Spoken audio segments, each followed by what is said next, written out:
Bom, agora eu quero falar com vocês sobre o nosso quintal aqui, o Brasil. Economia doméstica.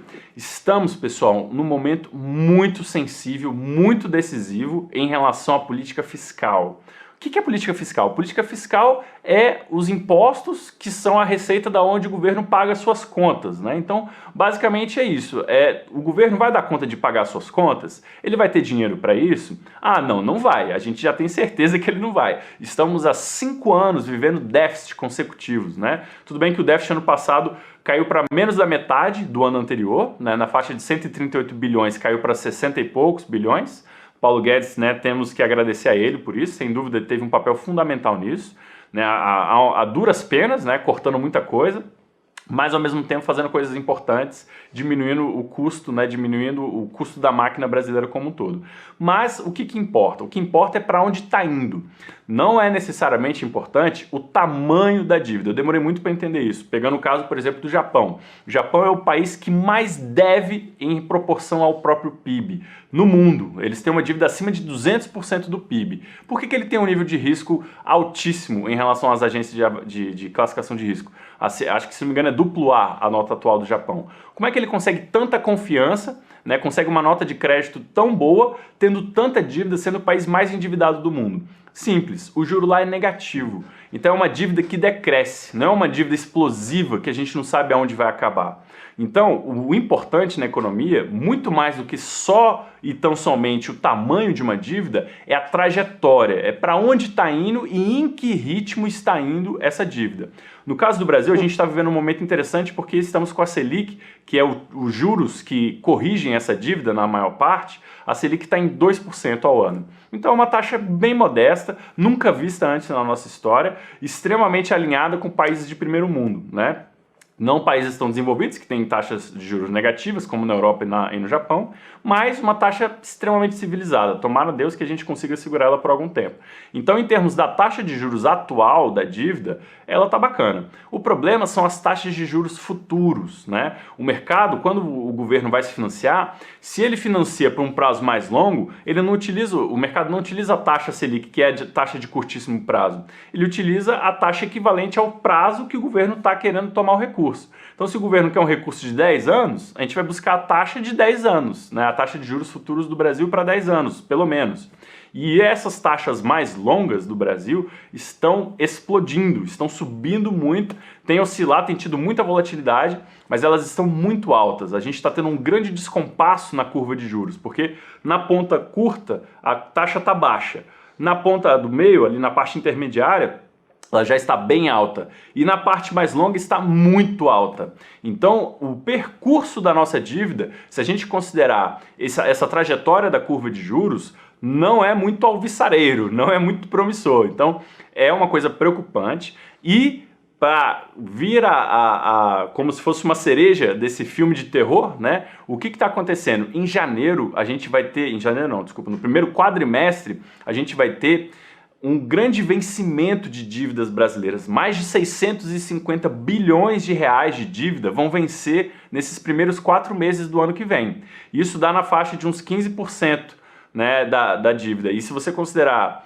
15% do PIB. E se você considerar que além desses 15% que já vão vencer, a gente ainda tem mais 15% de déficit que vão acontecer esse ano por conta da pandemia, por conta do orçamento de guerra. Então imagina, a gente vai ter um vencimento conjunto de dívidas e mais financiamento do exercício corrente, que vão gerar algo como 30% do PIB em termos do tamanho da dívida. Imagina, a gente ter que rolar 30% de uma dívida de 5 trilhões de reais, 5,5, enfim, acho que está até quase 6 trilhões de reais a dívida brasileira.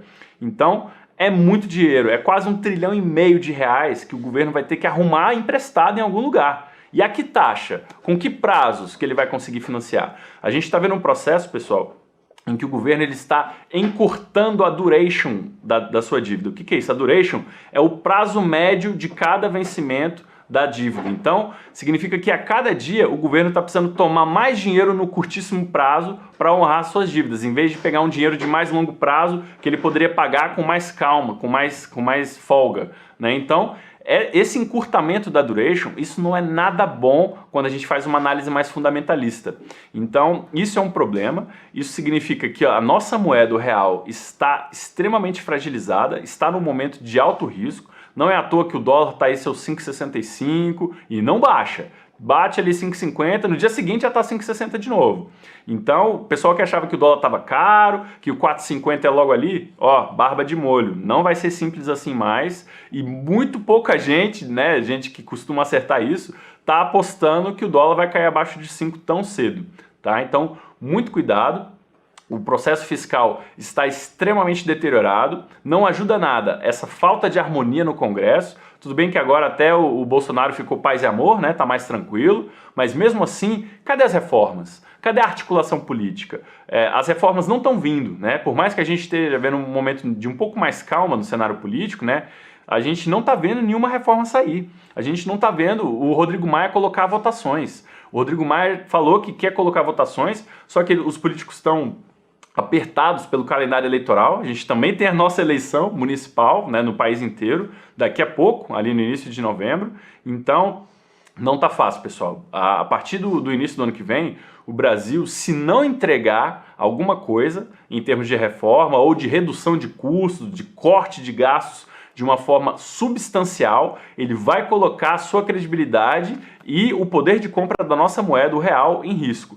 E se não for através do câmbio, a correção vai vir através dos juros futuros, tá? Os juros futuros que já estão altos vão disparar cada vez mais e isso é uma sinuca de bico perigosíssima para a gente. Então a gente tem que tomar muito cuidado, temos que ficar vigilantes com o governo, temos que ficar muito de olho, cobrar os governantes que façam essa gestão da dívida, se preocupem com isso. Um ex-presidente do Banco Central, sobrenome Pastore, veio a público falar que parece que os políticos estão fazendo ouvidos moucos. A gente viu o nosso vice-presidente, Hamilton Mourão, dizendo que, mas se houver acordo com o Congresso, a gente pode colocar o programa emergencial de assistência fora do teto de gastos. O teto de gastos é a única garantia que o investidor estrangeiro, enfim, que o analista financeiro tem de confiar na trajetória da dívida brasileira. Os juros não estão ajudando, o câmbio não está ajudando, mas o teto de gastos, como foi uma reforma constitucional, ele ainda está sustentando algum nível de confiança de que o Brasil vai honrar suas dívidas. Mas até quando? Até quando a gente vai flertar com o precipício, né? Um gestor colega meu falou, cara, olha o governo colocando o bode na sala de novo, dizendo que o auxílio emergencial pode ficar fora do teto de gastos. Isso é perigosíssimo para a nossa credibilidade. Os políticos não podem brincar com a credibilidade da nossa moeda, que foi vencida aí desde 1994, quando o Plano Real foi criado, a duras penas, né? A gente tem uma moeda que está aí muito tempo já com a gente, mas que pela primeira vez em muitos e muitos anos a gente consegue isso, uma moeda que está durando.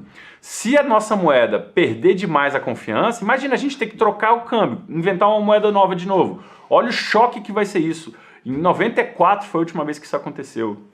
Vamos rezar para que os políticos consigam se entender e que se preocupem com a trajetória fiscal do que está acontecendo com a dívida brasileira. Isso é o que vai ser importante e necessário para que a gente mantenha um nível de confiança no nosso dinheiro e que a trajetória de juros não exploda de uma forma inimaginável.